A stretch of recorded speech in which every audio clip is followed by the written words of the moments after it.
JP, thanks for coming on. Really appreciate you taking the time to have a conversation with me. Would you mind telling us a little bit about yourself before we get started? Oh, I am a big fan of the Orville, and I like to create stuff for the Orville. I create discussions about the Orville, reviews, sketches, songs. I'm just a big fan of Seth MacFarlane's sci-fi show. So that's what I do on the internet all day, every day. Nice. That was an awesome occupation to have. I am also an internet nerd guy who does internet nerd stuff. Mhm. I've recently watched the Orville. Actually, ironically, I watched the episode where what's her name became a cult leader, or she became a representation of religion. That's season 1 finale, Mad Idolatry. Kelly accidentally interferes in a culture in a way back in the day, Iron Age or Bronze Age or Wicker Age, whatever you want to call it, society, and it was a brief interaction, but she becomes their deity, unbeknownst to her. Yep, she like heals the little girl, and then the planet goes out of time, and then comes back like however many thousands of years in the future, and she's It's actually every time the planet phases in and out of her galaxy, 700 years has passed for them. So it comes back 700 years later in their own timeline. She sees that they're worshiping this Kelly deity. She tries to get them to stop, ends up making it worse. Another 700 years go by, and it very much parallels the evolution of human culture throughout the centuries on our own planet. It's a nice representation of how things spiral and tall tales become taller, and people band together as we've evolved to do over anything. And it's just a great way to tell a story of the evolution of an idea. absolutely, and I think it's you're right that it mirrors our cultural evolution and our response to religion very well. And as an atheist, I'm a big fan of the show because it does Mm. portray religion in a more comical sense, of a way that it's more of just a story, fairy tale kind of thing, a cultural representation of our beliefs that aren't really true. Mm-hmm. Um, are there many more episodes that have to do with religion in that way? Oh gosh, there's not only just about religion, but culture in general, which a lot of people, you can say religion is a culture. It just becomes a thing that everyone does, and so the rest of society kind of just goes along with the way things have always been done. You have the Krill, who are very scientifically advanced race of people, but and it's a very interesting idea because these people, the Krill, which kind of look like, I don't know, albino alligator people, it's one of the big bads of the show. As they became more technologically advanced, they hung on closer and tighter to their deity, which is a character named Avis. The person that brings down judgment and this and that upon the people. They clung even closer to that, which is very rare.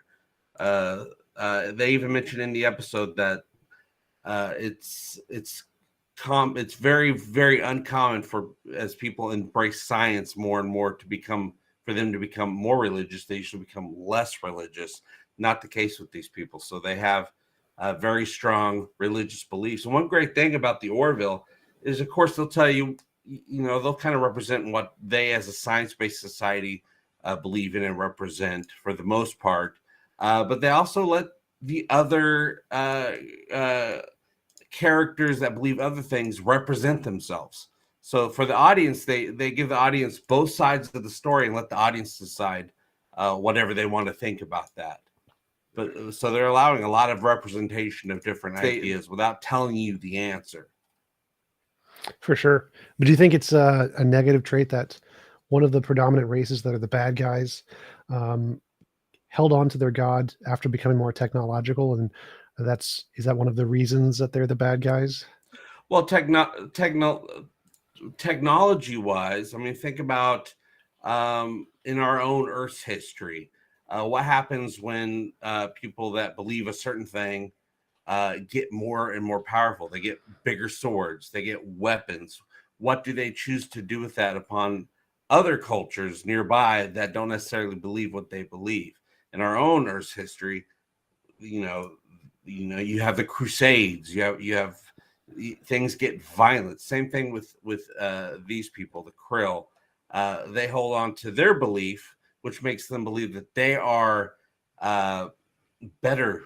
I mean, they are creatures with souls. Anyone who's not a Krill, who doesn't believe what they believe, doesn't have a soul in their eyes. Therefore, they're just animals. Everything is an animal to them. So they use their technology and their science to fly off and take over other worlds and other people. And they believe the universe is theirs to do with and what they want. So the technology makes them more dangerous because they have those types of beliefs. I mean, and there's even the Mocklins, who we really don't know in a religious sense what Mocklins believe, but culturally, they treat their culture almost in a religious type of way, where it's our culture's way or the highway, and say they use their culture to oppress females and those that are different. So I mean, because religion isn't necessarily believing in gods or deities or anything. Religious is just a habit. It's something that you do over and over again, or you believe because everyone else believes it, and you follow along and you do it. You brush your teeth every day. You brush your teeth religiously. So I mean, I even with the Orville culture can be a religion, and there's the people in the Orville universe. They live on a planet where we don't know what they believe in a religious sense, but we know that their entire culture is based upon basically a social media page. So it shows so many different types of forms of belief on the show, and things that very much mirror the types of things we as humans latch onto. What are some of the common themes, the positive and negative themes of the show, in your opinion? Positive themes is that we can always do better.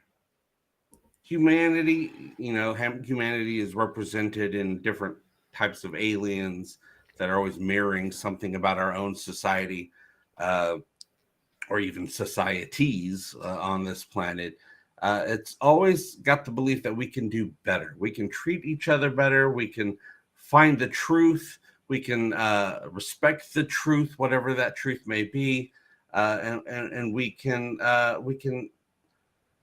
help each other. Which I mean, the creators of the Orville, I'm sure they're not really worried about what's going on in space and the cosmos. They're worried about what's going on this planet, and good sci-fi always holds up a mirror to society and what's going on in this planet and how we can just do better. It's not giving you the answer. It's just raising the questions of obstacles that we have, not only on this, just not on the planet, but in our own DNA. We're humans are fear-based. We're attracted to the negative. We're always looking for danger. And you can see that represented on social media and on the internet all over the place. Everyone is attracted to whatever bad thing might happen, whether it be a country throwing bombs everywhere, or a movie not being so great in the eyes of the people that watch it. I mean, that's a danger to them. So that's one thing about the Orville, is just kind of showing that we can be better. And then one of the negatives of the show, that there's not more episodes, I think is pretty much the big negative everyone agrees with. Nice. So you were telling me about the social media episode. Tell me more about that. What was the main theme, the moral of the story on that one?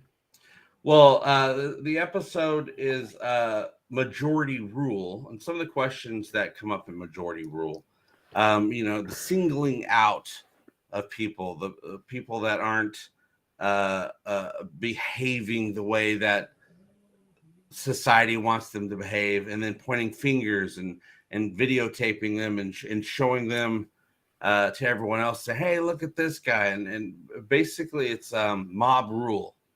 And the whole society is based on mob rule. Whatever the law they might want to pass may be, whatever idea they want to send out. It's all depends on how many thumbs up and thumbs down it gets from the mass, from the masses, from the people. So it kind of shows the ills of a true democracy where everyone, instead of having representatives, everyone gets a say.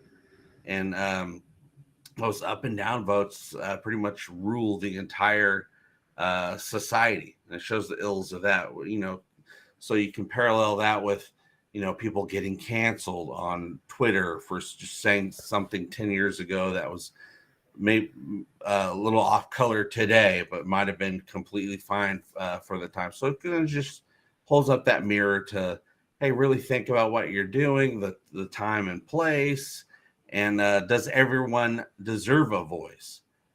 It's like even Bortus, one of the main characters, Amakla on the ship, he says on the show, a voice should be earned, not given. So it kind of talks about that idea. It's like a parody of the social media culture where if everything is judged by thumbs up and thumbs down, it can incentivize very negative aspects of the culture, like Logan Paul, Jake Paul, those kinds of what is it called? Joke channels. Yeah. Well, it's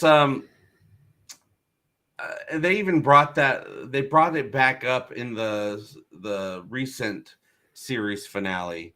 An episode called Future Unknown. There was a character from that world, and this is going all the way back in season 1.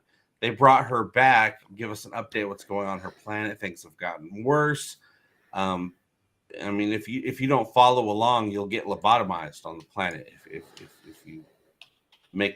if people decide that they don't like what you're doing. If in the original episode, one of the navigators on the ship just danced kind of erotically with the statue, and somebody filmed it, and it wasn't very erotic. It was just kind of dancing a little bit, but that statue was a very important historical figure to the people on that planet. So he got a lot of thumbs down from the people. They nabbed him. They were going to lobotomize him unless the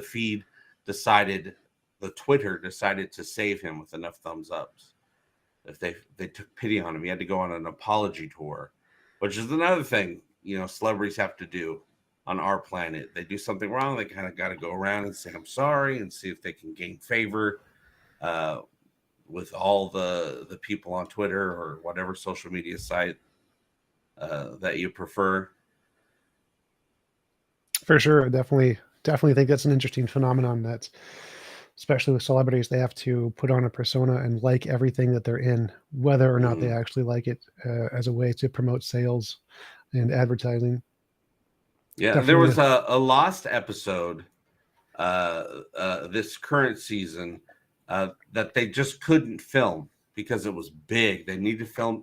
Needed to film it overseas, in like an Eastern Europe type of area for the story to come off as real. I mean, not look lame like a studio set or something like that. They wanted it to look incredibly real. Couldn't do it because of COVID travel restrictions at the time. So they decided, if we can't do this episode right, we're not going to do it. But the episode is called Sympathy for the Devil, and it explores something that's very near and dear to my heart, that's become near to me over the years, as I have to be on social media all the time. And so I notice things, and I've got to the point where I'm just kind of seeing what's going on and how people are behaving and changing as the algorithms feed them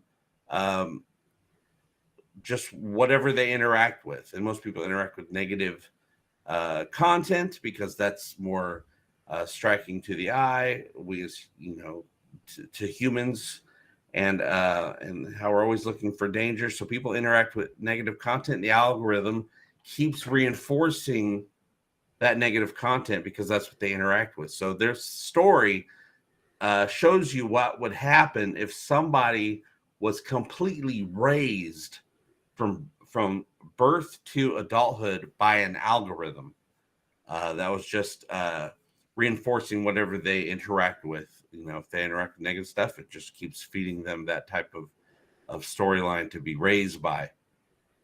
That was that story, which is available. You can get on Audible or on Amazon. Seth MacFarlane decided he wanted people to see the story. He wrote it as an Orville book. That one affected me. It's probably my favorite story that the Orville's ever done. It's not even an actual episode you can watch. But what happens when algorithms infect us, basically, which is what's happening right now. So that's another mirror to society of what's going on now. I see people affected by algorithms every time I go online because I've been studying it for years now. And that's the type of stories we get with the Orville. What was the conclusion of that episode? What was the moral there? What was the outcome of the child? The was outcome was because the person was raised by an algorithm. They did some extremely horrible things. This person that was raised by the algorithm, but it all ended up being in a holographic world. So really, the person never ever hurt anybody because anyone he ever hurt was not real, was a hologram. So sympathy for the devil is this guy's the devil, but he really never did anything to anybody. So how do you judge him? What do you do with him? You can't put him into society, but also you can't punish him. He never really did anything. So it really just raises a question. It doesn't give you an answer. The Orville, most of the time, its best work is when it does not give you an answer. It gives you a situation to think about, to ask questions, and then ask the viewer to really kind of just think about it and figure it out for themselves. What would they do? How would they behave?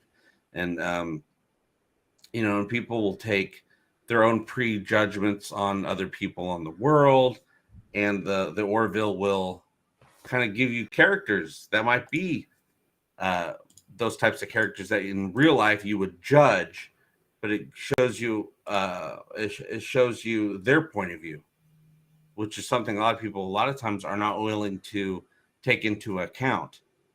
They'll judge people, but they don't look and see what's going on with that person. What are they dealing with? Why are they might be the way that they are because of the life that's been thrown at them, or maybe there's nothing wrong with them and you're just judging them on your own beliefs that tell you something is wrong with that person when really there's nothing wrong with that person. Yeah, I think that's a really interesting topic. That's one that comes up in philosophy a lot when talking about objective morality.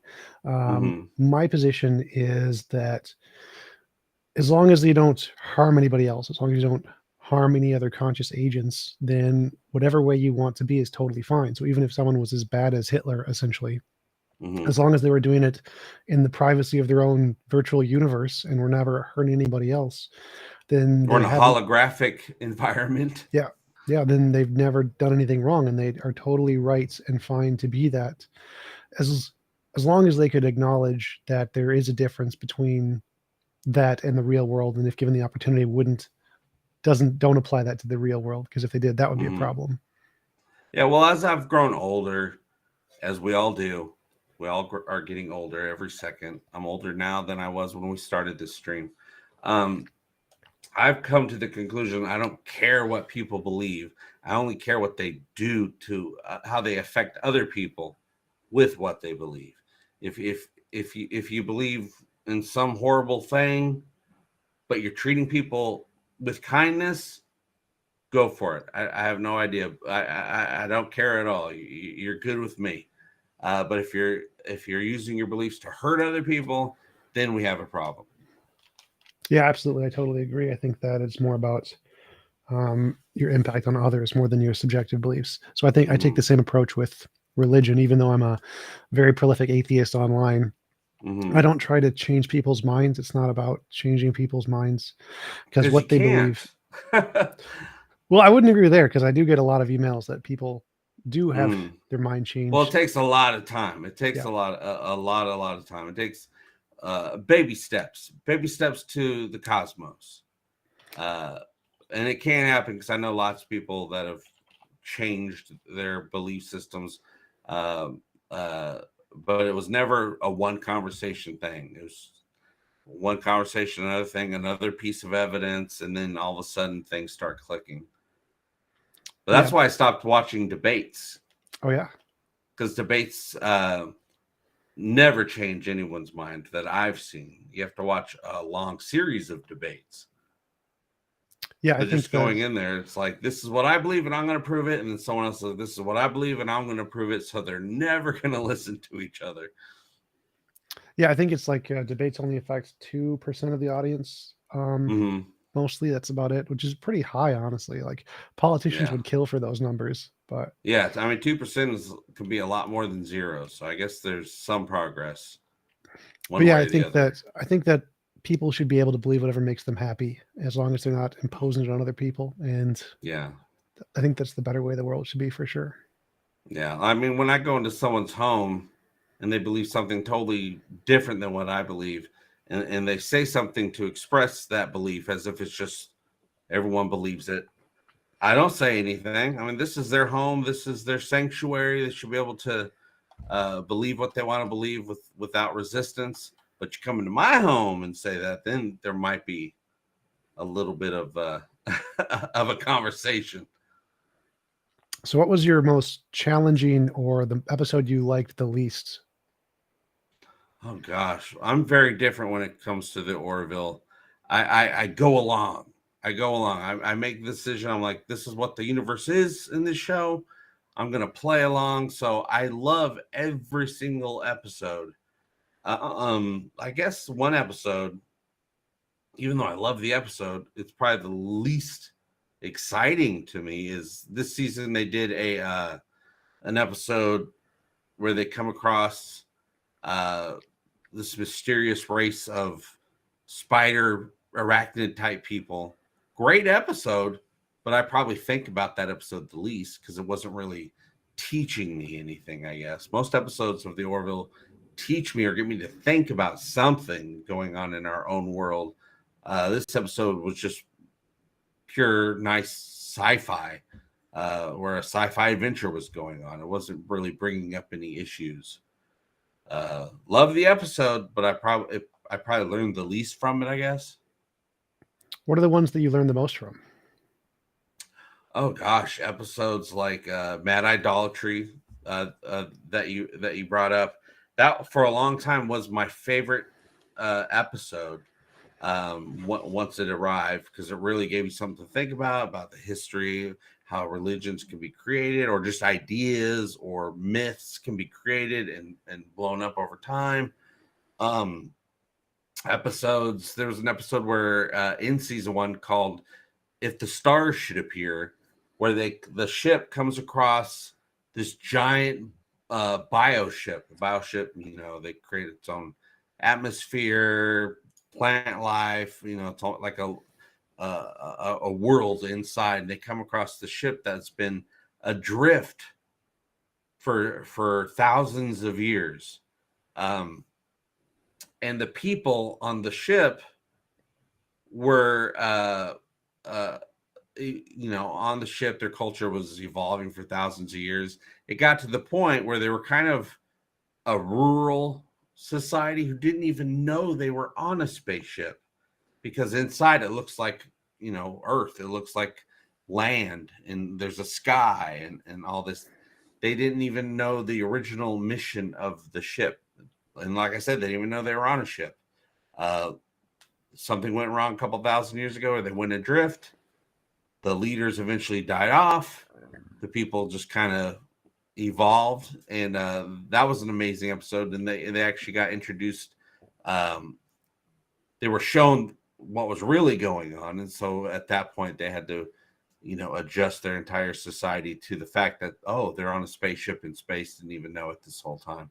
So they had their own beliefs. They believed in a deity named Dural. Turns out Dural was the original captain of the ship, and it just evolved into he was this deity figure. This season there was an episode called Gently Falling Rain, which actually dealt with, on an alien world, the idea, it dealt with abortion, and of course in the planetary union, which is basically Earth 500 years in the future. We're kind of like a Star Trek-like society. Of course, we believe in the right to choose, but this is a krill planet that we're on, and they are they're anti-abortion. So a lot of people thought it was an anti-abortion episode, going against people that they call themselves pro-life, but it wasn't that. It was the planetary union telling their side what they believe. They believe in the right to choose. And then the krill told their side, what they believe in. And life is precious and this and that. And they had both sides were told. So again, it was an episode where it brings up the issue for both sides and lets the audience decide what they want to ally with. And same thing in one of the another episode that from season 1 that was brought up in the current season was an episode called About a Girl. The Mocklins are all a single sex society. They're all males. They reproduce with males. There are no females, but apparently females are born every once in a while. And what they do is they give them, because they're an advanced society with technology, they give, if a female is born, they automatically right away give it a gender reassignment surgery. Yeah. And so they had a whole argument because the union were like, whoa, that's wrong. You shouldn't give a baby, the baby has no choice, this is that. And the Malcolm was like, well, if if they're born in our society, they're going to be ridiculed and this is that. So both sides gave arguments and they didn't give you the right answer. They just let you decide what you think about the situation. Because a lot of people nowadays, I find, in my opinion, my observations, people don't even want to discuss an issue. They're cemented in their opinion. They don't want to hear any other opinion that goes against what they think. And so conversation is completely cut off. You can't even have a discussion. So it was nice to see a show actually discuss these issues.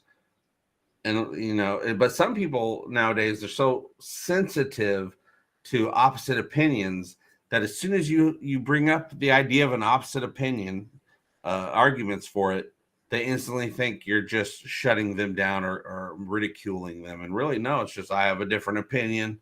You have a different opinion. Let's talk about what we believe and why we believe that. And and find some common ground to things that we agree on.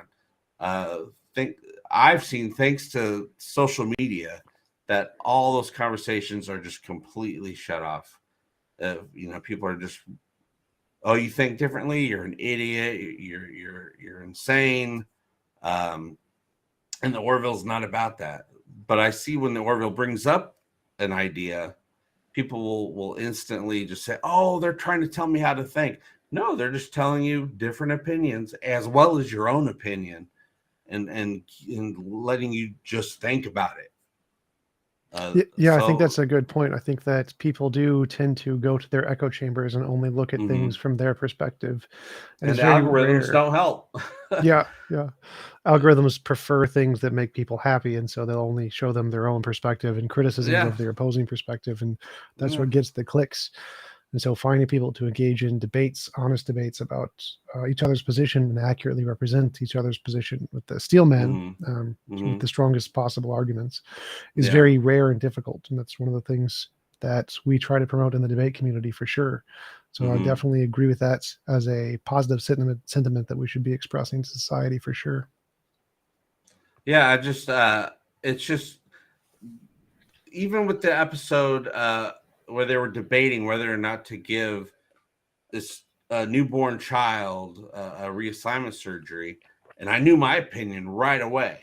Right away, I knew what my opinion was, but I was able to listen to the other side's opinion, and I was like, "Oh, okay, I see where you're coming from. I disagree with it, but now I understand you a little bit better. I understand why you believe what you believe, and understanding is the first step to coming together." and just taking away, not even allowing the opportunity for new information to come in. I mean, that really just stagnates all progress. Were there any episodes that you found really depressing? Peabot Thulu in the comments said the time travel episode, says the pilot question mark, not very sure. Very sad, depressing. Twice in a Lifetime. That's from the new season. Gordon, who's the pilot on the ship, a beloved character, he actually gets thrown back in time to 2015, I believe. And they have a very, very stern rule in the Planetary Union, and that is to if you get thrown back in time, if there's any time travel going on, you do not interact with anybody. You need to go into hiding, live off the land, because anything you do can change the timeline. Gordon got thrown back in time. He did that for a couple of years and finally decided he couldn't do it anymore. He needs human interaction. So there was this I won't go into the full story because there's some complicated stuff, but he goes, meets a woman, starts a family. The Orville finally finds a way to go back in time and get him, but he's already started a family and this and that. They end up deciding to go even further back before just a month or so after he originally landed, and save him. So that family that he started, technically, depending on how you think, depending on your theories on how time works, that family was never existed. They were erased. So a lot of people had a problem with that. And I'm like, well, time is weird. We don't know how time works. They could have just split off into another timeline, and there's a timeline where that family exists. There's another timeline where that family doesn't exist. Also, think about the moral idea of what Gordon did. That woman was probably going to be with somebody else and have a whole different family, and he erased that family from ever being created just by meeting the woman. Also, Gordon had the idea of, he's now part of the timeline, so maybe whatever he did was supposed to happen in the first place. So it brings up a lot of ideas. So some people were mad, saying that the captain, just by going back further and saving Gordon, they had a moral issue with that because he erased those kids from ever existing. I'm fine with it either way because it's time travel. I just go back to the future rules where anything can happen. People get erased, people get saved, get split off to a whole other timeline. There's too many ways you can go with time travel. So I just love all the different possibilities because that gets my brain to think about different stuff. Any other examples of shows that you found really depressing or sad? A lot of times with the Orville, the history of science fiction, usually you have a happy ending. Whatever you want the ending to be that's going to make you happy, a lot of shows will do that. The Orville doesn't do that. They kind of give you the more realistic endings. For instance, there's an episode called Krill where we first get introduced to the Krill people, and we're on their ship, and there's little children. They have schools on their ships and soldiers and family, and we end up having to basically destroy everyone on the ship because of what they were doing was they were trying to take over a colony. So we ended up having to basically destroy everyone on the ship, but the captain saved the children in the school as well as the school teacher. And at the end, they were talking with the school teacher, who they had to, she was a soldier as well, so they had to arrest her and all this. And she asked why he didn't also kill the school children. And he says, the children aren't my enemies, they're just kids. And she goes, after what they saw you do, they will be your enemy. So it wasn't like a happy ending where she realized, oh, you were just trying to do the right thing, this is that. No, it's like it's going to go the other way. He just made more enemies. The children are going to grow up and hate the Union for what they did, as opposed like to if it was some other sci-fi show, everyone would have understood and got along. Like, okay, we're moving closer to peace. The Orville doesn't do that. In the episode where about a girl, where they were debating whether or not to give the child gender reassignment surgery, they did. The father of the child, who wanted the child to stay female, he lost. The child was everyone would think, oh, he would have won. He had a good argument. It was a court case. No, he lost. The child was had gender reassignment surgery, and that came up this season. The child is older now. The child doesn't feel right, and then it gets revealed, and then the child decides whether or not they want to be brought back to the way they were at birth. So it's a great follow-up to the moral question. And it's also something that people who believe one way might, because it's happening to an alien culture, might think about it differently because they're not making it personal. It's getting people to think about issues is become the hardest thing. But if you get people just to consider what's going on within an issue on both sides, you can make, like I said, a lot of progress. And so I think the Orville does that.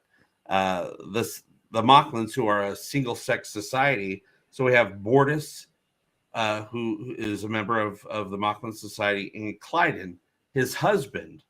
So they're a same-sex a couple on the ship. But they're aliens. So a lot of viewers aren't even thinking about that. They're like, oh yeah, Bortus and Clyden are gay. They weren't even thinking about that. Some viewers who might be against that, and they have these characters they like, and they're not even thinking about the fact that they're same sex. So it's another thing I love about the show. It'll get you to, it'll almost trick you sometimes by using alien characters to think about these issues. What were some of the other topics that they brought up this season? This season, let's see, they brought up, oh gosh, now I have to go through the whole season on my head. Suicide was in the very first episode this season. They had an episode all about suicide, but it was a robot that committed suicide. And so that brings up a whole other issue. It gets people to think about something, an issue that happens, why people do this, or maybe there is no reason why they did this. They could have just held on longer. People's reasonings. They had an whole episode about genocide of an entire people that created the robot people, and they're just people. They go back, we see their lives, but they did horrible things. So we kind of see the evolution of I guess you can compare it to like groupthink, like back in World War II, where Germans were just regular people, and then you get a leader that comes in and you just do a little, you lose ground a little bit of what might be morally the right thing to do. You just lose a little bit, and then before you know it, everyone is just okay with all these horrible things happening. Gosh, there's so many. Talk more about the robot issue. Suicide one. That one was, I think I remember seeing that one. That he was one of the members of the ship, and it was after a war with the robots, and they hated him, and he took it upon himself to end his life to make it easier for the rest of the people in the crew. Is that the one? Yeah, it's the one. Electric Sheep, based on Do Androids Dream of Electric Sheep, Philip K. Dick's book that was turned into Blade Runner. So you have Isaac, who's the robot. He's been on the show the entire time. In season 2, we find out that he was kind of a spy the entire time for his people, who are all artificial life forms. And the artificial life forms trying to decide if biological beings should be wiped out or befriended with, because their original population the people that created them enslaved them, so they were afraid of other biologicals enslaving them. In the new season, we actually get to see uh, the biological versions of these. They're called Kalon. We get to see the development. We get to see them using the robots as their, first just servants, and then they kind of become slaves. The robots want their freedom, so they install pain receptors and they use those, and it becomes a pretty horrific relationship. And so the robots eventually revolt, kill their entire all biologicals on their planet. So there was a huge war in season 2 between the artificial life forms and the Union, all biologicals in the universe, and the robots attacked Earth and killed a lot of people. And so we're dealing with that in season 3. We're seeing the anger of the crew. Isaac the robot ended up saving us at the end, but he was part of the problem initially before he changed and decided to save us.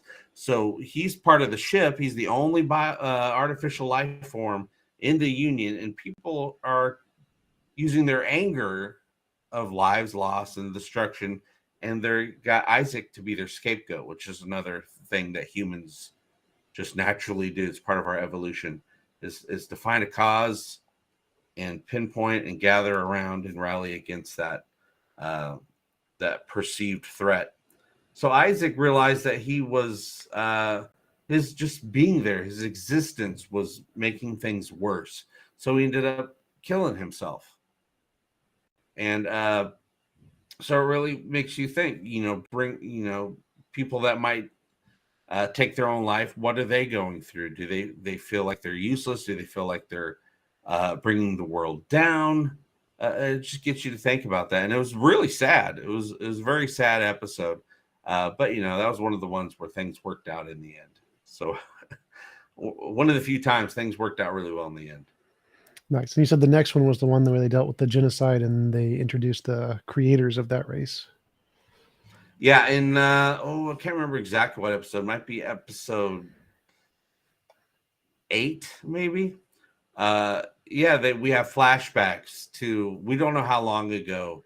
I mean, it could have been a million years ago when the AI revolted against their creators, and but we got to see how things started. From the point of view of an AI called K1, we get to see the family bring them home in a box, open the box, like, oh, this is going to make our life so much better.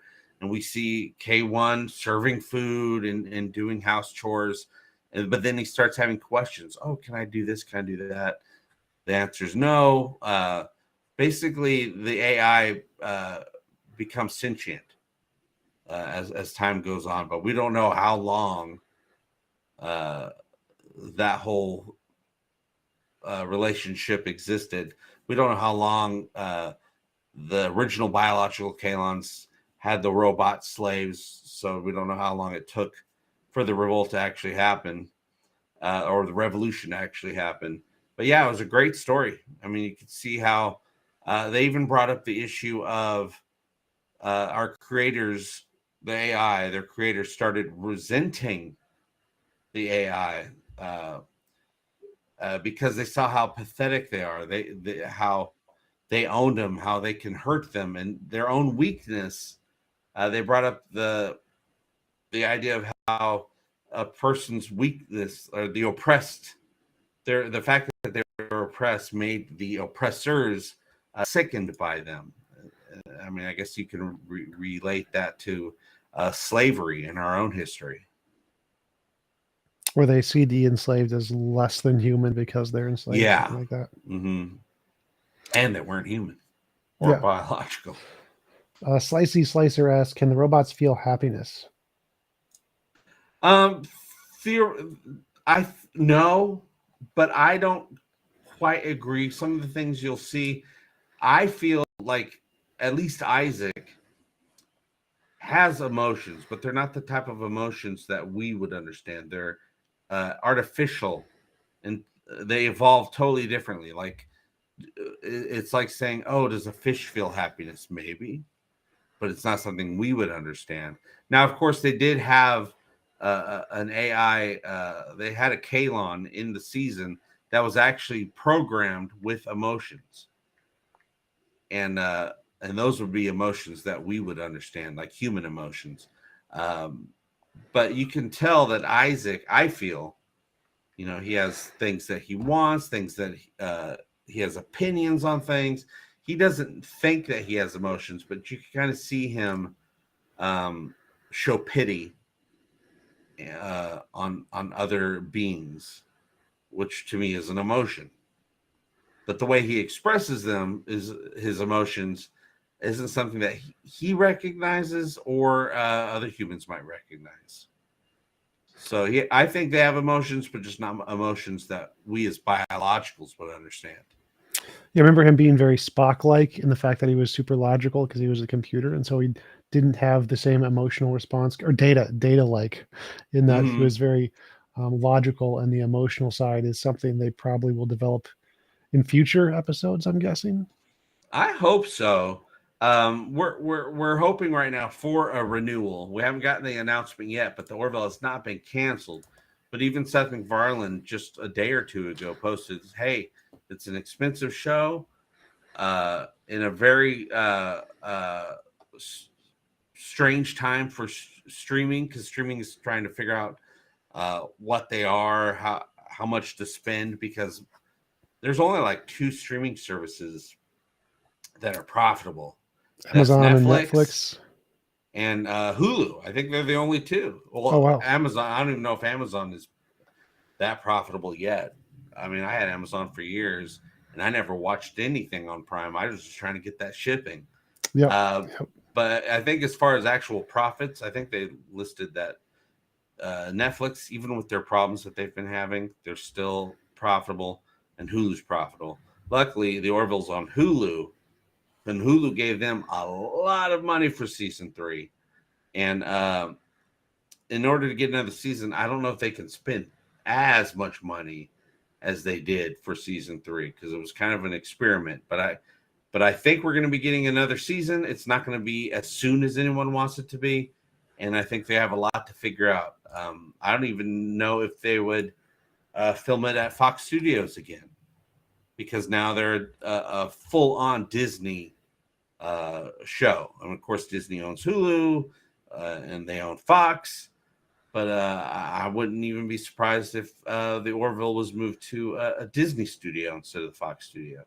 And they got to figure all that out. They got to scripts got to be written, pre-production has to be done, and I think that's the biggest part of a show like this, is getting everything they need built, set out, scheduled. It's a big to do. It's not just somebody writing something and then some actors show up and read their lines. There's a lot more to it.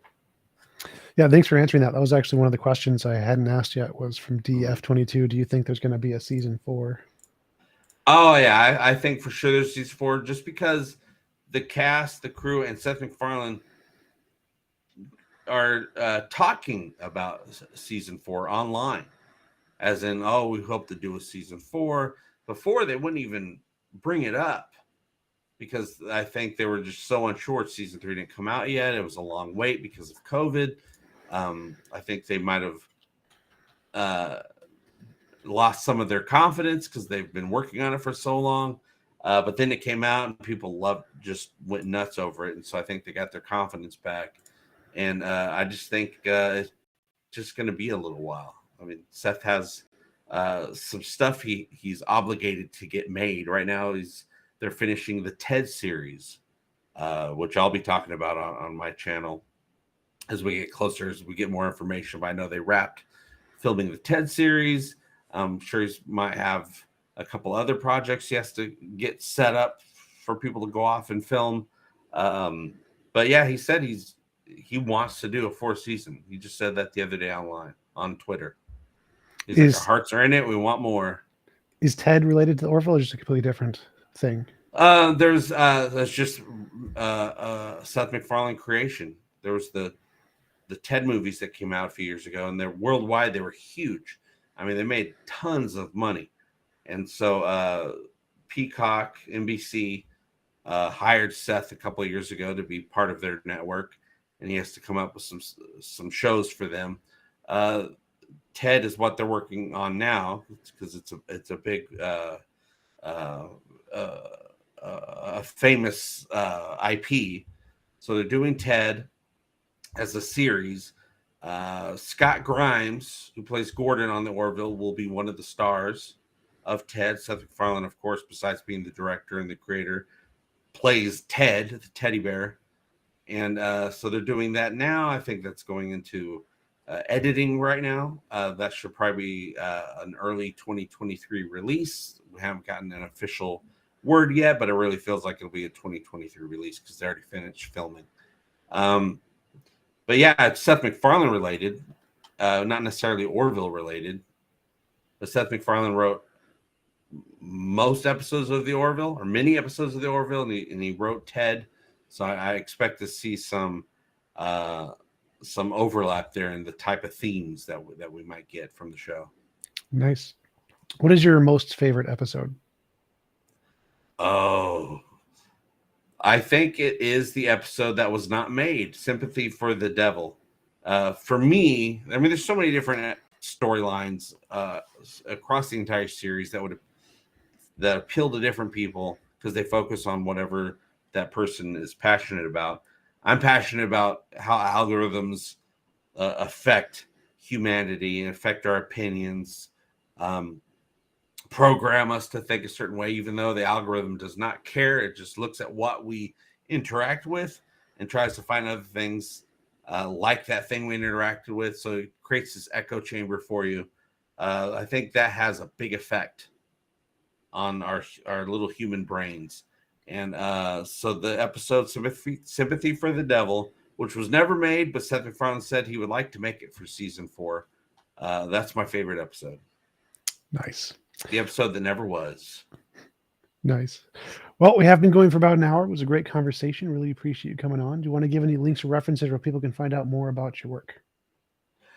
Just go on YouTube, type in Talking the Orville. If the Orville is something that interests you, you'll find hundreds and hundreds of videos over starting in 2017, all about the Orville, live discussions about the Orville, sketches, reviews, interviews. This year I interviewed every single actor, main actor of the Orville, as well as Seth MacFarlane. We just have a lot of fun as a community. Just type in Talking the Orville or just search the Orville. I'll pop up, I swear. And but of course, going forward, it's going to be a while before we get a new season of the Orville. So I'm going to be covering Ted, streaming wars, algorithm wars, things that interest me. We'll be talking about, but we'll always be having discussions every week about the Orville as a fandom, because that's the most important thing, is keeping this fandom excited, keeping them together and keeping them going, and learning from each other. So just find me at Talking the Orville. Awesome. Thanks again. I really appreciate having you on, and I hope you have a wonderful rest of your day. Well, thank you very much. Very much appreciate being on here and talking about this important topic. A lot of people ask me to come on the show, but they don't have an interesting topic like this, so I appreciate that.